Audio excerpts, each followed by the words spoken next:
Hey everybody, I am Kevin Cooley. Welcome to our podcast called A Life That Works. And today I'm here with my favorite second-born son, Garrison Charles Barton Cooley, the man with 4 names. What's up, everybody? Are you bitter that you have 4 names, or do you like it? A little bit. Yeah. I think, in school I wanted to be like everyone else.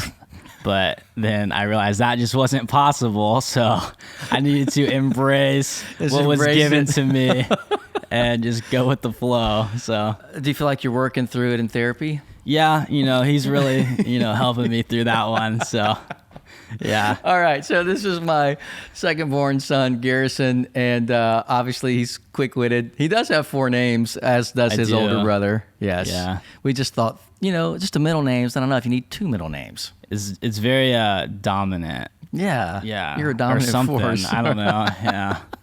Well, on A Life That Works today, we're just going to be shooting the breeze and talking about the journey to manhood.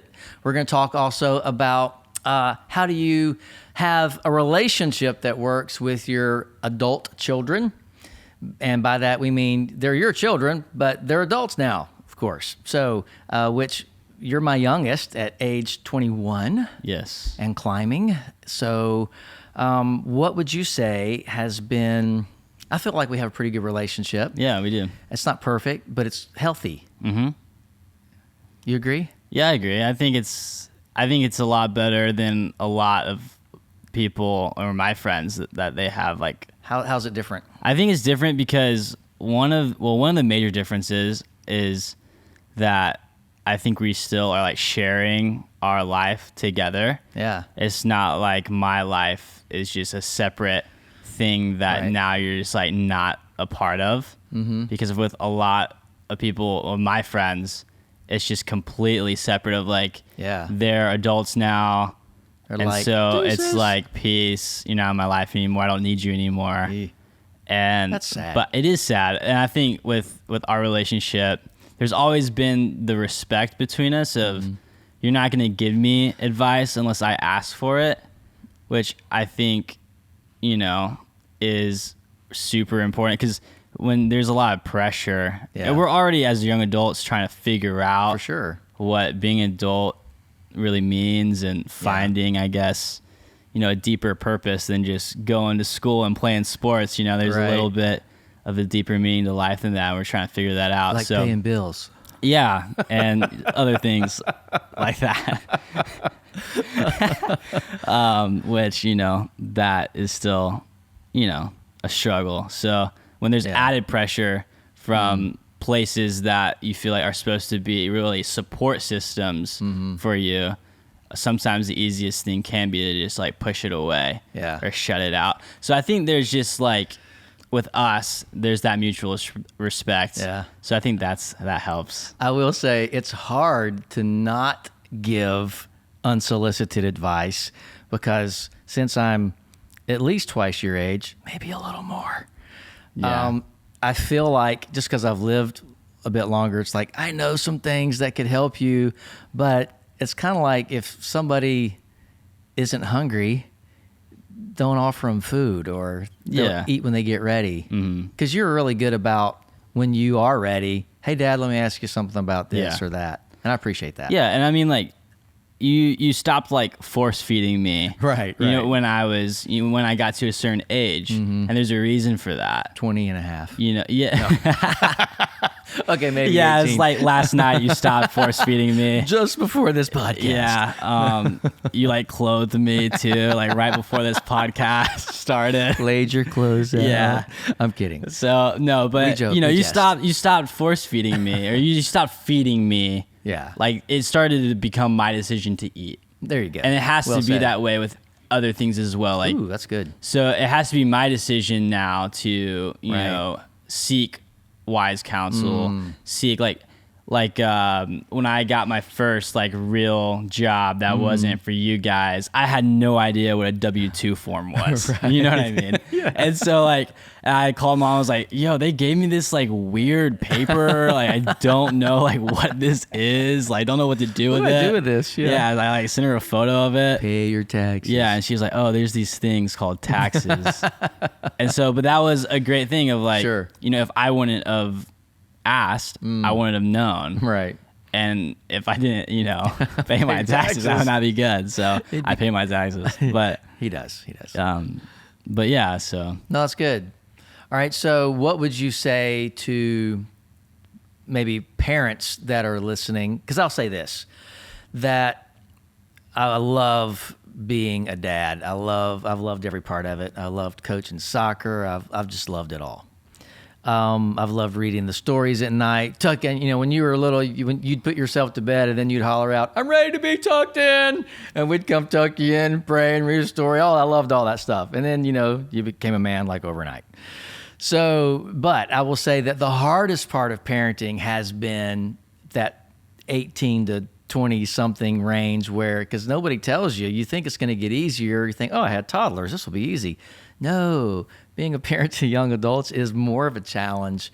But we didn't all navigate it perfectly, but we've navigated it. Mm-hmm. And I feel like we're coming out on the other side of that. But what would you say to a parent that may be listening, how to cultivate a healthy relationship with your adult child or your teenager who's transitioning into a young adult? Yeah, I think, I will say that I can imagine how difficult it is because you're watching someone that you love go through probably the same mistakes that you went through at that same age. And you're like, oh, I could just stop so much, right. difficult and painful times from happening for this person that I care about if they would just listen to me. Right. And so I, have empathy towards, God bless you. You and mom for, you guys watching me make mistakes. But I will say that I guess. And your mom's so quiet about it too. She never brings it up. Oh, for sure. So quiet. She's the most quiet person you'll ever meet. Not really. But they've met her on the podcast. Yeah, that's true. But I will say that I think more importantly, it gets more of a dangerous situation relationally when, as a son, you feel like you have to start making quiet mistakes than loud mistakes. Yeah. Because as long as you're still comfortable making loud mistakes, that means there's still a relationship. That's good. But the moment you start making quiet mistakes and you're hiding your mistakes, you're pushing things away, and you don't want people to see your mistakes, that's when it gets a little dangerous because then, you're ISO in it. You're and there's no way to really have a healthy relationship or be a healthy person when, I think the most beautiful thing for me is when I've made mistakes, loud mistakes. Yeah. And you were there to, with grace and love, but correct. Have correction. And I think those moments for me is and that's why I'm stoked on right now because there's been so many conversations we've had that I wish were recorded that I could listen back to that really helped me navigate so many different situations that have probably found yourself in, before. So. Oh, for sure. There's no new problems. Never. They get recycled, but yeah, no, I appreciate that. That's great insight too, because, you have always had a great perspective, a different perspective than all the other kids at school. I mean, you just see the world in a completely unique way, which I think is your superpower. It's one of your greatest gifts. And I know that has served you well and will continue to serve you well. But at the same time, you still recognize the need for wisdom in your life and relationship. I like what I heard of someone say this once, that you're only as sick as your secrets. And that's kind of what you're talking about. You got to have the right people in your life and people that you can talk to about anything and know that you're in a safe place.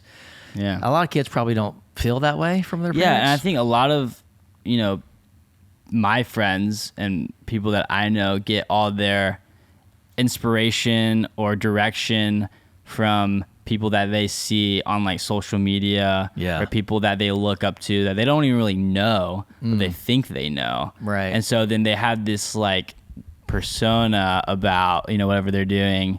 And a lot of people that I know get their counsel and inspiration from men on social media, and they don't have many, mentors or male role models to teach them mature masculinity. So, No, that's good.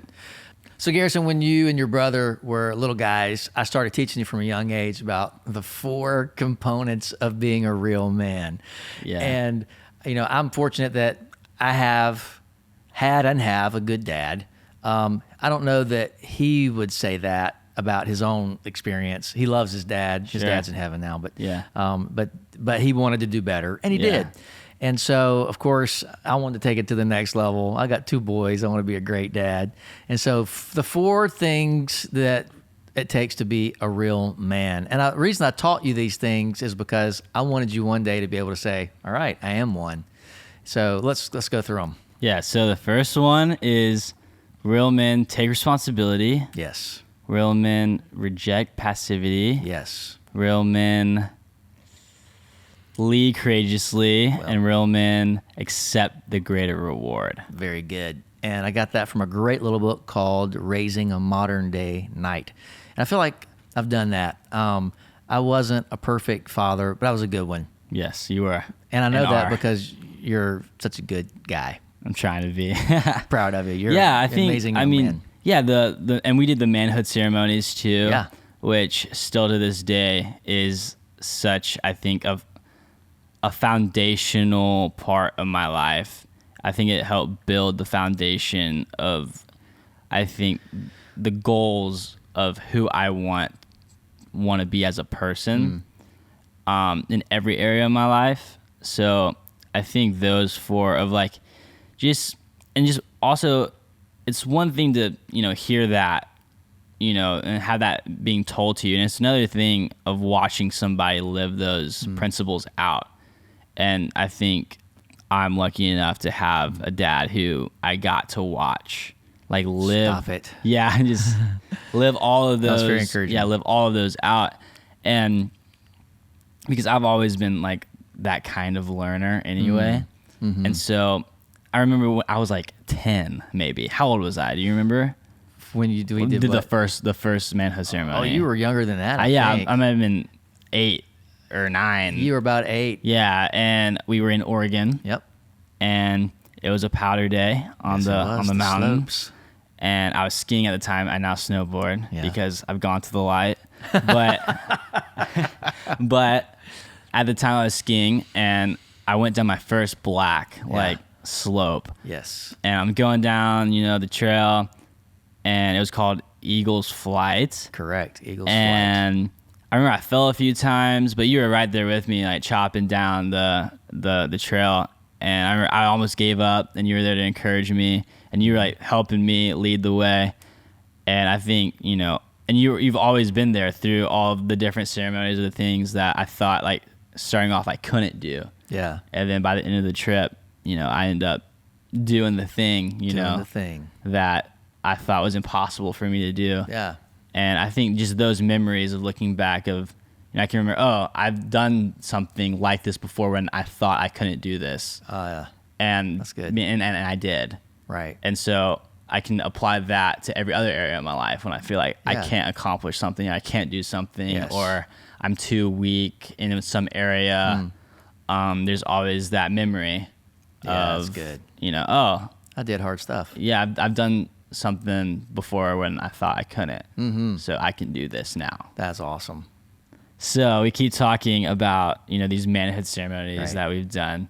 Do you just want to explain a little bit of what exactly that is? Yeah, I mean, you can be really creative, but those 4 things that as we define a man, and my goal is to do 4 ceremonies with each of my sons, and each ceremony would drive home one of those 4 meanings of what it means to be a man. Real men lead courageously. Real men reject passivity. All those things. Yeah. And so each ceremony would, and at the end of it, like at the end of Eagle's Flight, when you skied down, I gave you a knife, and there was an eagle on the handle and that sort of thing. Just something that symbolizes you're on your journey to manhood. And your 4th and final ceremony happens at the time of your wedding.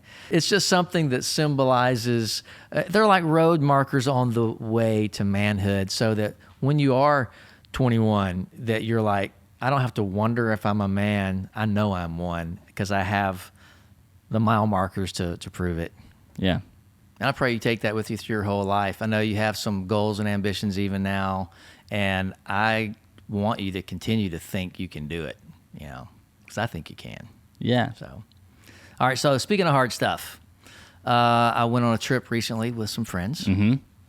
and my family was concerned that maybe I shouldn't go on this trip. My wife was like, "Are you sure? Do you know I how wanted old you to follow are?" your dreams. I was Thanks, rooting dude. for you. Right on. So me and it was supposed to be 4 of us, but it ended up being 3 of us. There's 4 pastors. One had a pastoral emergency, had to go back home and tend to his sheep. Mm-hmm. But 3 of us, we hit the Pacific Crest Trail in the state of Oregon. We were gonna go 100 miles over 10 days. We ended up going about 25 to 30 miles over 3 or 4 days, and we stayed in the woods and camped for 5 or 6 days, but it was more difficult than in fact, we started on the most difficult part of the Pacific Crest Trail. We walked uphill for almost 20 miles for a couple of days with a pack on our back. Yeah, that in itself is like, Dude, talk about doing so hard stuff. gnarly. It was hard. Yeah. Going uphill, your lungs and your heart are burning. Going downhill, your legs and knees are burning. Yeah. So I don't know which one was harder. For me, probably the downhill. Yeah, I mean, My soccer I knees feel were like, talking to me. Yeah, definitely. I bet they were. Yeah, I mean, I think, well, when you told me you were going to go like on the trip with like all your friends, Mm-hmm. I think right before that, I went on a trip too with some Yes, of you my did. friends, and we went cliff jumping. Yeah. And which was a great time, and it was like in North Alabama. It wasn't as like far away as Sure. Oregon, but I think for me, when you did that, it kind of made me think of you're married, you have a church, Mm-hmm. you have a nonprofit, you have a lot of things going on, Sure. and I just am curious to hear what you have to say about the importance of scheduling that time with Yeah. your friends who That's are good. the right friends, Yes. to go and just have that time to just be with them and be, by yourself. Yeah. And yeah, can you just talk about that? Yeah, no, that's a great question, because I think you hit the nail on the head. It's about being with the right friends, with the right people. I say it all the time. If you want to change your life, change your friends, because you become like those that you hang out with the most. And man, I am fortunate to have some of the greatest friends, and that's who I went on this trip with. And as doing what we do, people come to us all the time. They talk about their stuff, and we're a safe place, and pastoral confidentiality and all these things. But who do we have to talk to? Yeah. You can't just talk to anybody. They're like, Talk to the mirror. I'm sorry, you struggle with what? Yeah. And you're my pastor. So, but hey, we're all human, right? Yeah. But having these guys as just my friends that I could tell them anything, and they could tell me anything, and we know it's not going anywhere, and we can give each other godly counsel and encouragement. Man, I'm telling you. So after we hiked for 20-something miles, we finally, I'll tell you a little bit about that story. The first night, almost 10 miles uphill, one of our friends just wasn't quite physically ready for that challenge, and he may have overpacked. Especially when we found a family-sized bottle of mustard in his pack. We're like, Dude, you can't leave the mustard on the hike. Dude. You can't do the mustard is what gets you through. Yeah, I don't know, man. You can either bring the little packets, not the family-sized bottle. Definitely. But anyway, he had to drop his pack. And finally, when we made camp, me and my other friend, my friend Jeff, we hiked an hour back down the trail in the middle of the night with our headlamps on, hollering out so that bears would steer clear. And we finally got to his pack, and I had my pack on, but it was empty, and we split the contents of his pack so that it would be easier for each of us. My brother overpacked. That was part of his problem. That's just a good life lesson, though. Don't take unnecessary baggage. Gee, that's a bar.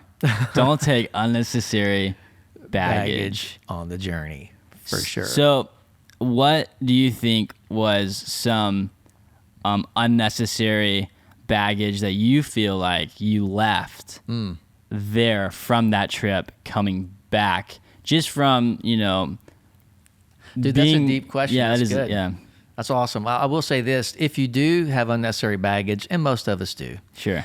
make sure you have the right friends that'll help you carry it. Yeah. What do you think is if you don't have the right friends? So like for me, I'm 21, and I think around this age, most people are trying to figure out who are the right people and who are the wrong people. Yeah. Because by now, you know, there's goals, there's dreams. There feels like there's a call of God, you know, on my life, on somebody's life who's around my age. Yeah. And, you know, you start looking at those things and getting serious about those things. And you go, okay, how do I figure out who the right people are? And how do I figure out who the wrong people are? Because that's some time that you've had to develop. Yeah. Because those guys, your friends, I love your friends. Those are some of them. Those men are probably one of the most influential men other than yourself that have influenced me and impacted me in my life. Awesome. And so what do you think is the best way to distinguish and figure out who the right friends are? Well, that's good. The first thing I'll say is, can I look at these guys and say, hey, I want my boys to be like these men one day? And I'm so glad to hear they've positively impacted your life. All three of those guys. And they're all, and what I love about them is they love God with all their heart, but they are not religious. They are real, and they don't just talk the talk, they walk the walk. And when I'm down, they encourage me. When I'm up, they celebrate, and I do the same for them. So somebody who's going to see you succeed and be just as happy and excited and celebratory when you succeed as if it was them themselves. These guys are like that for me. And what direction are they going in? What things do they value? All those things have to match up. You know, you're talking about the manhood ceremonies, and one of the manhood ceremonies that I did with your brother was, I didn't think it was going to be that hard, but it ended up probably being the hardest one we've ever done, and it was an overnight camping trip. And it was like the camping trip from hell because it was freezing cold, and I could not figure out how to get the tent up. I was struggling. Yeah. Your brother was in the car, you know, staying warm. And finally, after watching me for about 30 or 40 minutes, I hear the door slam. Boom. He gets out. He says, Dad, get out of the way. In like 10 minutes, he has the tent up. He just got so frustrated watching me struggle. He said, let me do this. He took it into his own hands. He took it into his own hands. Thank God, because we would not have had shelter that night. But anyway, we sat around. It was cold. We built a fire. We had a tent. And then he didn't know it, but your grandfather came. We call him Paw Paw. And, Paw Paw. He said something that is so good that I hope none of us ever forget. But he's told, he gave Gavin his grandfather's pocket knife that had to be 100 years old at that time, at least. And he said, I'm going to give you this, and I want you to always remember the two most important decisions you'll ever make, or the three most important decisions you'll ever make, is the God you serve, the girl you love, and the guys you hang with. Wow. Good stuff. That's so good. So I feel like it's so important that we talk about this. How do you pick those friends? Yeah. And again, I know my insights are basic, but one, do you want your kids to be like these people? And are they going the same direction I'm going in? And do they value the same things I value?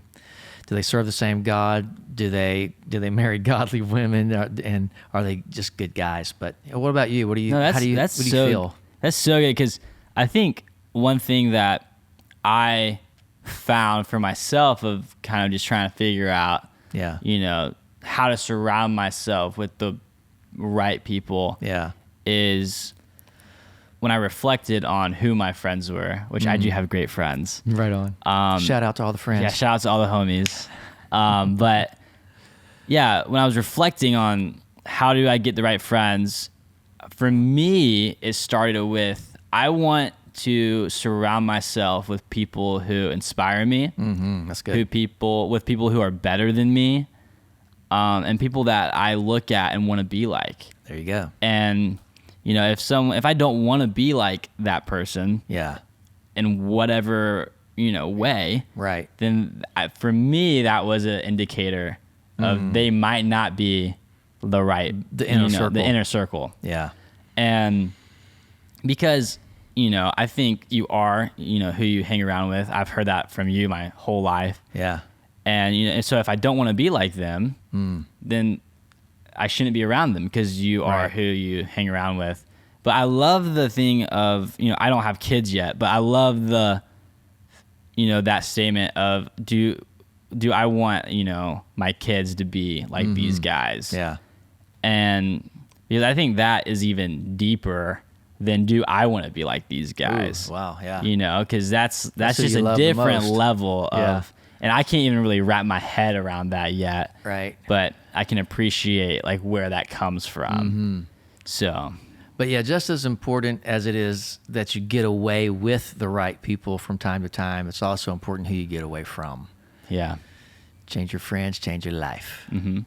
So I know too, like, can you just talk about the importance of maybe alone time as, you know, a man, as a guy? Because I feel like for Yeah. me, there's so much, I think, pressure or so much expectation of like being a man and, you know, doing all the responsibilities that you know, entails. Entails. Yeah.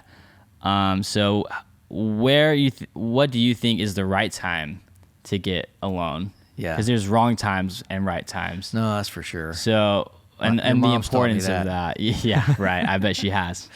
No, I'm a people person, but I also love to be alone to recharge as well. I can be energized around people, but I'm also energized when I'm alone. Part of that probably comes from a lot of my childhood being an only child until I was around 12ish or so. But for me, I just take every morning and I have my coffee and my Bible in my journal, and I just spend probably 20, 30 minutes at least. So it's like an everyday thing for you. Yeah. And then where I spend a little time alone. I just need to hear that one word from God for today. Yeah. And then there may be times when I get away for bigger chunks of time, whether it's spiritual or like going on this hike although that wasn't alone, I was with friends, but Sure. but yeah, because when you're by yourself, that's who you really are. And you have to kind of face yourself. And I think part of being a good man is facing the parts of yourself that you know could be better, and taking that before God humbly and just saying, Lord, will you help me with this? Yeah. What would you have me to do?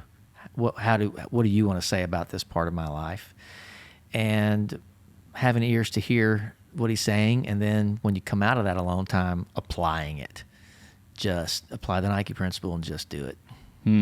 I heard somebody say when I was in Bible school in California that it's better to apply like one scripture of the Bible than to read the whole Bible and not apply anything. Yeah. And so I think that, you know, is I kind of like what that. you're saying of like, Yeah. it's one thing to like get alone and ask the question. Because for some people, that's the easy part, you know?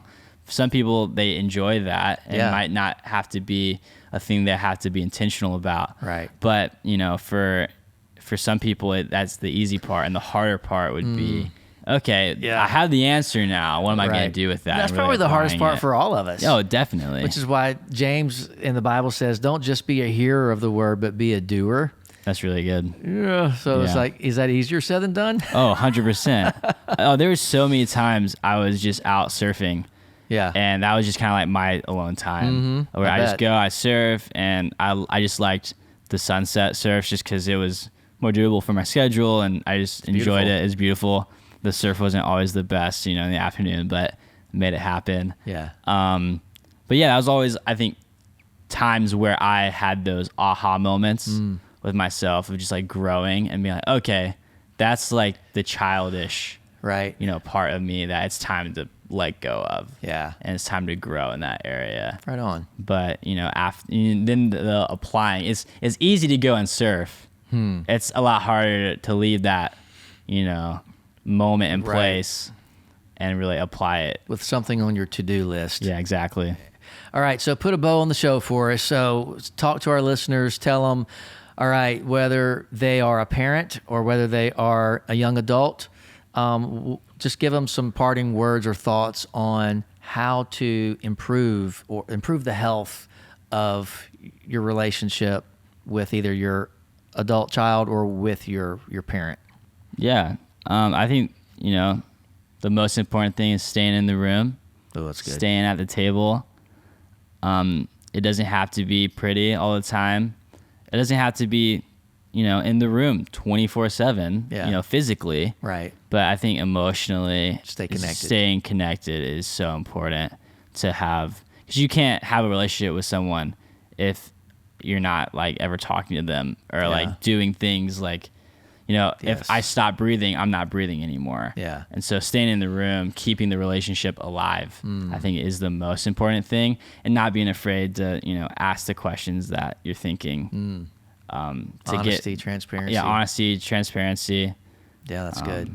And both ways. Yeah, 100% both ways. I know for us as parents, we've had to say a few times, yeah, we didn't do that well. I'm sorry. Yeah. And you can't be discouraged when, because you can only help me as much as I allow you to. Yeah. And so if, someone doesn't, you can't get discouraged by that. But if you never let me help you, I can love you. Yep. And that's what I would say to parents is no matter what. That's great. Just love them. Yep. Yep. All right. Hope that encouraged you. And we want to ask you to like. Sharing is caring. So share this episode with somebody that you think it'll be helpful to. Please subscribe to A Life That Works, and we will see you next time. The third Thursday of every month, we release a new podcast, so we hope to see you next time. I believe we will. Thanks for watching. Thanks for listening to A Life That Works. Thanks, Garrison, for being here. My pleasure.